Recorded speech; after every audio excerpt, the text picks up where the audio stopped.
Oh, Superman and Lois, how I have missed you, how we have missed you. Hey, ladies and gentlemen, welcome back to the world's finest, a sub show of the Vigilante 1939 podcast. What do we do here at the world's finest? I'm awfully glad that you asked because it's been a while. So, myself, Nick Zanuck, and Chris Evans from the Gathering of the Geeks podcast break down Superman and Lois season 2. And that's what we're doing here today. So, we're obviously back from a short hiatus. Thankfully, it was a short one. And we're back with season 2, episode 5, titled "Girl, You'll Be a Woman Soon." So a lot of twists and turns in this episode. Kind of sets the stage for the later episodes here. But without further ado, Chris, are you feeling super tonight, or are you feeling bizarre? Which one is it? Bizarrely super. Oh, there you go. There you go. Hopefully, this isn't a bizarre conversation, right? Oh, I think it will be. I think we'll get to that. We got a lot of bizarre things, that's for sure. And one of the things that may look bizarre on paper, Chris, is the idea of Jonathan and Jordan training with General Sam Lane here. But we're gonna Yeah. get to that in a minute, because Chris, I want you to open up the field here a little bit. Just give me some general thoughts on this week's episode, and let's lean into the Super Sons here. I've been. So first of all, I'm happy it's back. Let's get that out of the way. I'm very happy. I miss Superman and Lois, but I gotta say, this season so far has had a lot of mixed episodes. I think, and then they've had a lot of really good episodes. This for me is one of the more mixed episodes, though. Hmm. Yeah, that's a good point too. So I liked the episode. I thought it was good. I think the action was incredible. Mm-hmm. But obviously, you're still getting into more like those nitpicky narrative beats a little bit that are kind of just too hard to not address, and that's okay. But continues to blow me away at how great the show looks. The acting continues to be strong. It was nice to see Superman stand tall in this episode. I like that they're keeping up with you know, granted, it's only been 2 seasons, but the way that they're slowly building the story, kind of giving you a twist, kind of in each episode to kind of build upon that. So I like that they're doing that again. And I'm pretty interested, especially with this episode ends. I think it's pretty interesting. Not gonna lie, the way that they end it. It's in case you guys haven't realized, the word of the day is bizarre. It's a very bizarre twist. It is. It is very, very bizarre. So, Chris, I already opened up that one of the things that looked bizarre was the idea of two teenage boys training with the military official, Sam Lane. Yes, I'm going to put it that way because that's exactly what it is. Let's be real here. Yeah. So Chris, walk me through the idea. So obviously we knew that Jordan was asked Sam Lane to train him, and then here's Jonathan, who we find out is getting a little bit of an extra fix, and it kind of kickstarts his powers here. So he, of course, you get the idea of the brother wants to show off to the other brother, and Mhm. they think now one thinks he's more superior than the other brother. So Chris, what did you think of this kind of story right here? Do you think that it's gonna hold any implications in the later episodes? I do. I think this is the start of something else. It's. I said this. I think it was in the last episode of World Finance with us that I think it's very weird. Jordan, a Kryptonian or half Kryptonian kid with powers, is choosing to be trained by an old guy, just an old Earthling, basically, just a human. And so this episode we see it, and I don't even get what they're doing. He wants them to do push-ups and hit a punching bag. How is this any different than what Jordan could do with Jonathan at a gym or on his own? Like he could say, you know what, I want to 24-hour fitness on Main Street. See y'all later. I don't get it, but I'm not going to harp on about that. It's because it's really about the conflict between Jonathan and Jordan that's been there since the first episode. Really, Yep. those first few episodes where Jonathan has been put in the corner because he's not special anymore. In Smallville, he's just another guy, whereas in Metropolis, he was a star quarterback or whatever. He was the guy. But here, Jordan has taken over, and now Jonathan has to use X Kryptonite to get some of that spotlight back, and now it's in his head, which also I'm sure is part of the kryptonite. But to him, he's becoming superior again, and he Mm-hmm. thinks he's the better brother. I'm the better fake Kryptonian because he's not his powers. We don't know. Like I'm sure they're going to manifest. I think this kind of is pushing it in that area, but at Mm-hmm. this point, he's purely just high on kryptonite. Really, there's that's the way it is. So I like the way their conflict is being handled. I don't Mm-hmm. like the train, but I like the way the conflict is working out. And Jonathan with the X kryptonite is just kind of funny to me. Mm-hmm. Yeah, I'm with you on that one. I mean, clearly, Sam Lane must have been watching one too many Rocky Balboa movies because just the idea of training that. Next, I Uh, hope in the next episode they go to like a butcher shop and like, Jordan's Jordan, like, you were gonna chase these chickens around the block, and that's how you're gonna learn to be fast like your father. maybe just use heat vision to make dinner for the family. Sorry, PETA listeners. Yeah, right.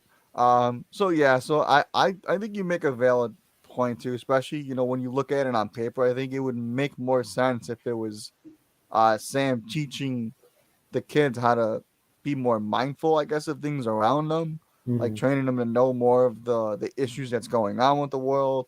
Military stuff, right? Like why wouldn't you just train them to be familiar with how the military works or things like that? I mean, essentially starting your own boot camp, I guess, in the back of the barn. Something that's a little odd considering your dad is Superman. Hitting punching bags and doing push-up Yeah, contests. Like, come on. yeah. So I'll admit it looks kind of funny, but I agree with you. I think it's maybe just an ends to a mean to kind of show the conflict between Yeah. Jonathan and Jordan that they're gonna have, and we're led to believe that Jonathan's powers, yeah, are kickstarting up. So we're probably gonna have a team up of some sort between them. And I like that it does kind of give Jonathan more to do now, Mm-hmm. where he's not just kind of hanging around, being on the football team, kind of that, because he is the one character that's kind of gotten lost in the shuffle a little bit, kind of week to week. But I think it's just gonna kind of progress his character for sure, and I'm in for that. I think so too. And again, we don't know if he's getting powers this season or not. It's just speculation. But it would Mm-hmm. make sense that maybe this X kryptonite thing kickstarts it. It just to me that sounds right. And also, I mean, I think I've said this before on the show. They gave him the name Jonathan Kent for a reason. Mm-hmm. They could have named him anything else, but they gave him the name of Superman's super son from the comic. So I would just imagine they'll follow through with it. I just hope we don't get to a situation where we've all seen the Saved by the Bell episode when Jesse's on the caffeine pills Mm-hmm. and she starts crying and singing, "I'm so excited." I just don't want to get to that point, Mm-hmm. But I think that this is a good trajectory, and I'm interested to see where it goes. Mm-hmm. Yeah, for sure. And it's like crazy to think that we're only 5 episodes in Mm-hmm. too. It feels like the show's been back for like a while, and we're only 5 episodes in. That's crazy. So Yeah, they're just kind of zooming through it. yeah, a lot more development to go around. That's for sure, and definitely feels like we're in mid-season if you think about it. The So hiatus kind of helped with that too. yeah, yeah. So we must have a lot more in store to go, which is cool. So, but let's move along here into what the meat of the episode I'm gonna say, which was the Bizarro Superman stuff. So we got some really, really cool action sequences. There's one Mm-hmm. in particular that was awesome, I thought. So we're gonna save the twist involving Bizarro in a few minutes here, but Chris, well, one of the things that we continue to praise each and every week is, how great it looks visually Mm-hmm. and how great the budget is for the most part on the show. So, what did you think of this action sequences? Superman finally got to stand tall, Chris. He finally got to stand tall. I don't know if this is hyperbolic or not, but I think the action sequences in the show, but this episode particularly, are cinema quality. Yep. They don't hold back when it comes to these, and it shows. They're very entertaining. They're hard hitting, and the effects with them are just like when you see Bizarro breathing fire against Superman. That was so cool, and it looked great. And then he pins him to the wall with ice vision. Yep. Like that's badass. Mm-hmm. Yeah. Yeah. It was interesting too because it's one of those like you didn't see coming in a sense Mm-hmm. too. Like, obviously, I think they've had pretty great encounters Like Yeah. every time that they've beaten, they've I like the way that they've built up to it. It's a Superman show. You got to have him stand tall. I think it was awesome that he did, and the way that he Hmm. did it was cool. And then how he kind of just figures out that wait, you're the opposite of me. So then when he shoots the fire, he's like, well, I can beat you by ice. So I and it was weird too. Just the way that he figures out that there just might be something more to him than instead of he's just a more crazier, let loose version of me. I like that Superman probably thought at the time that there might be something a little bit off about this whole thing, which is why he probably kind of just defeats him and takes him to the fortress. I think that was pretty cool. Yeah. He didn't just get rid of him, things like that. So I think that was really, really cool too. Keep showing more of like a detective version of Superman too. I think that's what I think is cool. Bizarro love it. What Yeah. and me, Chris? Something else I noticed though. Mm-hmm. So when Bizarro encounters Lois, he doesn't attack her, of course. Yep. It looks like he recognizes her somehow. Mm-hmm. But what struck me at that point is, and even the encounter he had with I don't remember the lady's name, but she was in charge of the mines and she gets killed. Right. Right. By the way, Yeah. full spoilers. We need to remember to mention that. I Full know. spoilers, guys. Yeah. Um, but anyway, usually Clark has the visions, but I think since he no longer has the amulet, Clark isn't getting the visions anymore. And also, Right. it seems like Bizarro is more is maybe weaker without it too. Maybe that's just me, but it seems like Oh. Superman's able to fight with him a little bit more on the same level. Mm. I didn't think of that too. You're right. You're right. That's a great point for sure. And I'm wondering if that was they got to tie that in somehow, right? Because it did he is that what Superman beat him with, What? or was that just the kryptonite? Like No, he he had just his had the kryptonite, kryptonite. he beat him with. Yeah, this is Okay, yeah, because in the episode before the hiatus, the amulet got knocked off him. I don't remember how, but I think it just got right, knocked off him, and then of course Tag took it, and it ends up where it ends up now. But right. I'm wondering if the amulet was why he was having the visions, and Mm-hmm. maybe made him a little bit stronger. Right. Yeah, that's a great point. Maybe. Yeah, and obviously, like to your point, we do get kind of a scene of Superman and Tag kind of in that hospital bed where Hmm. Superman's just trying to figure it out, and then here it is. It's obvious that they're trying to set up Anderson to be some sort of antagonist. Like Yeah. that seems to be obvious now after this episode. Chris, would you agree? Yeah, Anderson is not going to be a good guy here. I think he's misinformed though. I don't think he's like through and through a villain, Yeah. but I think he's just misinformed, and he's going to be one of those kind of villains, like a Jonah Jameson, J. Jonah Jameson kind of Right. character, Yep. Yeah. but without the fun. Mm-hmm. Yeah, because I mean, and like I'm wondering if there is another twist of a villain that's coming with him. Like I don't think he's gonna be some secret Kryptonian that's just No, masquerading as a military official. I don't think maybe so. maybe But a horrible accident that makes him sort of like a parasite will happen. which that one I actually wouldn't be shocked with, because I do think maybe the seeds are planted for something like that, for sure. That would be interesting. Yeah, that would be really interesting. And one of the things that is interesting, I thought, Chris, is we've been kind of talking about how the show kind of gave Lois a pretty heavy storyline Hmm. where she's trying to unrecruit or bring her sister back from this kind of cult thing that Lucy Lane is in right now. And one of the things that we're finding out is that Allie is really a sinister person, to put it blankly. So one of the things that we find out is that Bizarro is after Allie for a very specific reason. Hmm. So Chris, we had speculated that maybe Allie is going to be a typical villain, but it seems like now she maybe is the villain of the season, or at least an overarching one. So how do you feel about this twist that Bizarro is who Al is? He's after Allie. How do you feel about that? There's just so many questions now Mm-hmm. because before I think it was easier to just say, "Oh, she's just a villain for Lois." Right. I think that was just the easy thing. Okay, Bill, this gives Lois something to do. I love it. Mm-hmm. Now this affects the whole cast really, with Allie being the overarching villain because in the Bizarro world or whatever we're going to call it, the Upside Down, other whatever. She's kind of like a Lex Luthor figure, I'm guessing, Uh-huh. who runs the show and is a tyrant and all kinds of stuff.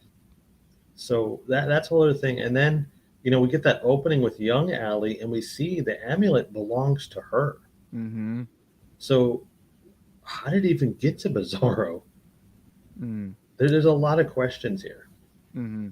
Yeah, that one it's almost like a formulaic villain turn where it's like, okay, so she can't just be a human villain, right? Like there's got to be something more to this person. So I think in that sense, it is really surprising. Like, I'm like, oh, okay, so it's still a version of Bizarro, but it's not the typical version of Bizarro where he just A clone. shows, yeah, a clone of him. It's something that really is like not as simple as that. It's like the John Henry Irons thing, right? Yeah. Where it's, you know, You know, Lex Luthor, but it's not Lex Luthor. it's kind of like they're redoing that in a way, if you think Mm-hmm. about it. Yeah. They're kind of recycling that. I didn't even think about that until you said it. They're kind of Mm-hmm. recycling that idea here. Yeah. I'm from Yeah. another planet or another version where things are bad, Right.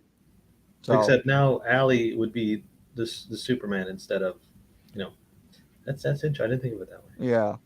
And obviously, she is something that's, she is running a group called the Inverse, was it In Society? yeah, Inverse inverse Method? society. Yeah. Inverse society. Inverse Society. So, you think of, okay, inverse, reverse of something, right? So it's kind of an inverse version of characters that she seems to be creating. Obviously, there was the thing of Chrissy seeing a bizarro version of herself. So clearly, there is something sinister going on that I think is definitely going to kind of play out throughout the season here. I'm wondering if we get bizarro versions of all these characters. I think that'd be really interesting and cool. That would be, and we looked it up. Allie is a character from the. Well, I don't want to spoil it for anybody. And this is speculation anyway, but Allie is a character from the comics. Mm-hmm. So that's something to consider too. Is that what they're working toward, or is she just going to be this just evil lady? You know, Mm-hmm. and the other part of this too is, uh, so Lois and her sister got into it because Lois thought that she was crazy and she was wrong. But this Mm-hmm. other dimension does exist. And that's a big part of the story too with Allie and even in Lois's part. Mm-hmm. She was wrong in a way. Mm-hmm. Yeah, I mean, hey, kudos to them. I mean, they're definitely messing around with this idea of multiverse, right, and Mhm. things like that. So I Multiverse so think, hot. oh my god, that's awesome. Um, so yeah, and I think another thing that's kind of in the back of my head too is I wonder if this is going to be the season that's a little more comic booky, a little more Mhm. accurate to Superman lore in a sense too. Not that season one wasn't, but it's obviously they used Morgan Edge, and then Morgan Edge ended up being a Kryptonian who felt an awful lot like Zod, but he was Zod in name only. He wasn't Zod, but he felt a lot like Zod, right? But he wasn't Zod. So I'm wondering if this is going to be the season where they actually do use a villain from the comics uh, as their villain. I don't know, but I think I would like it just because it is a season two, and I'm wondering how much original storytelling you can tell. Not that I'm complaining. I like original stories. But I'm wondering, what more deep comic pulls they're gonna give. Mhm. Yeah, that's what I'm wondering too, because you know, Bizarro is not a deep pull, but it Right. is it is a comic thing, and it's cool. And the way they've Mm-hmm. handled him so far is cool, which we'll get to the twist later. Allie being an actual character is also cool, even though it's different so far. Mm-hmm. And there's been some other stuff. So I'm with you. I wonder if they're really going full tilt on the comic stuff. And Mm-hmm. we've seen some other things to hint at that as well.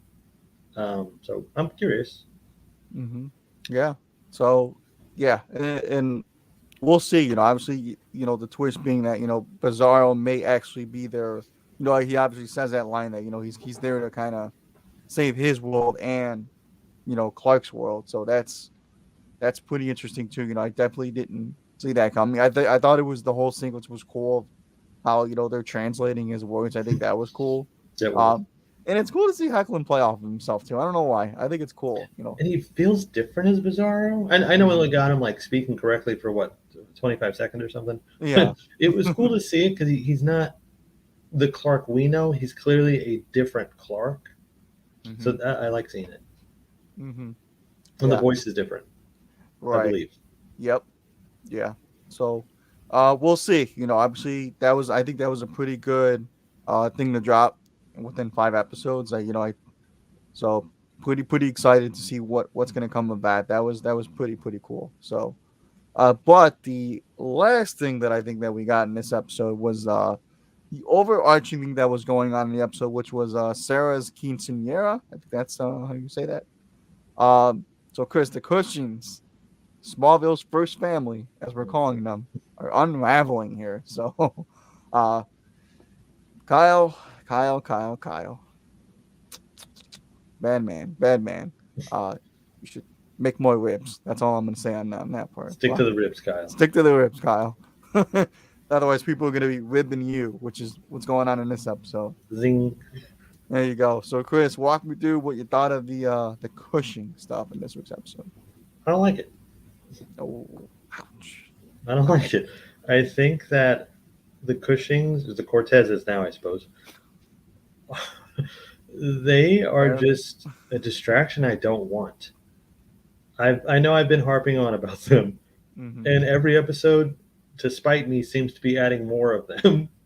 In this episode, they were a large chunk. They weren't just a background story in this one. They were one of two main stories.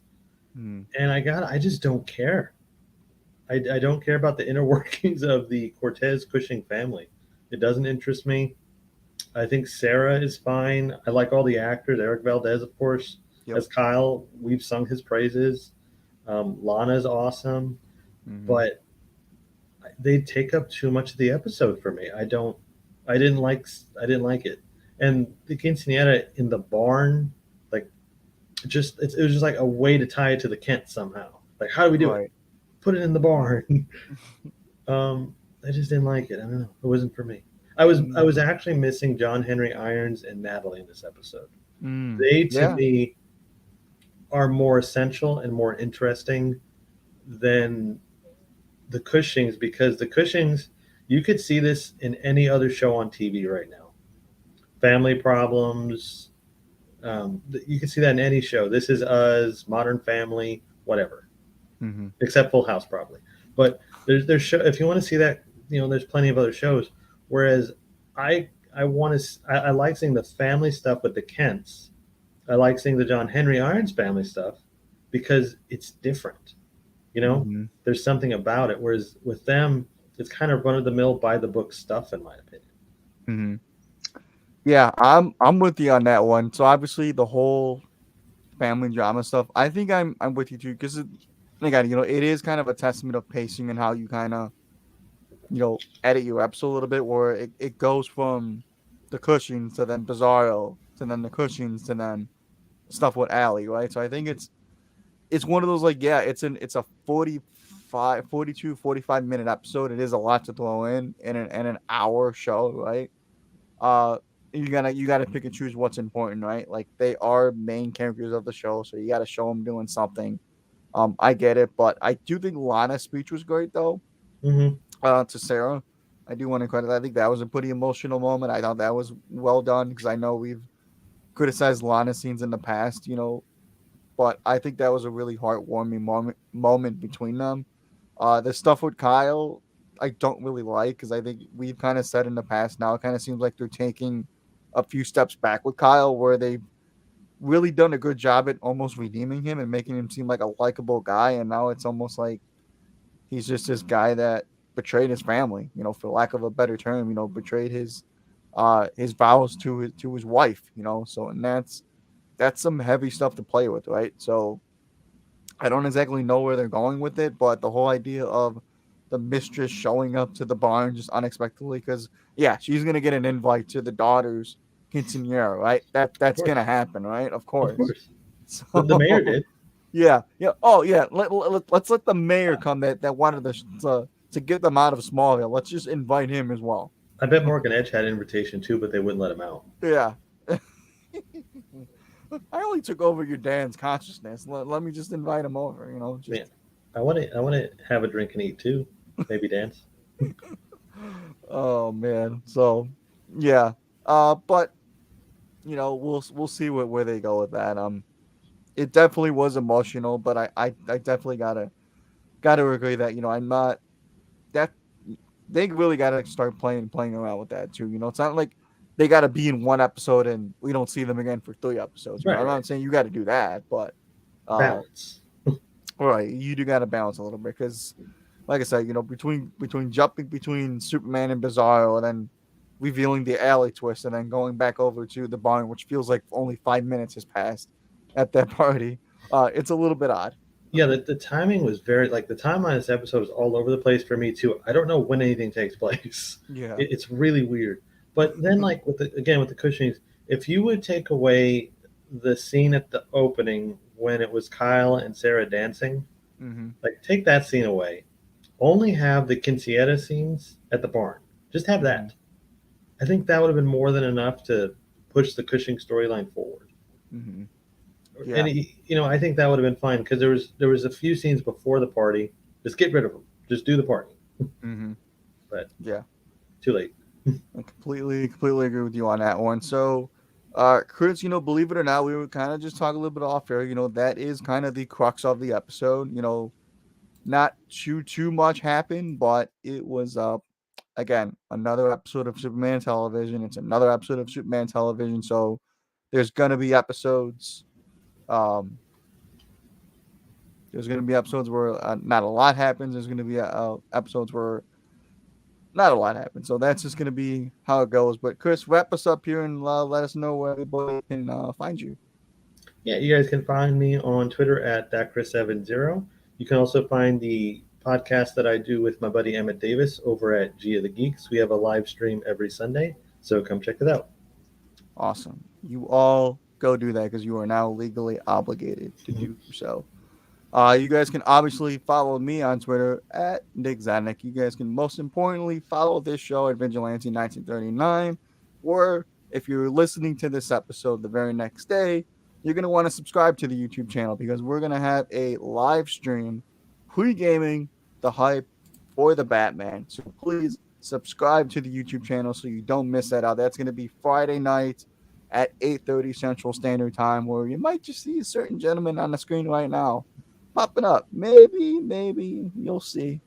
So definitely want to tune in so you can find out.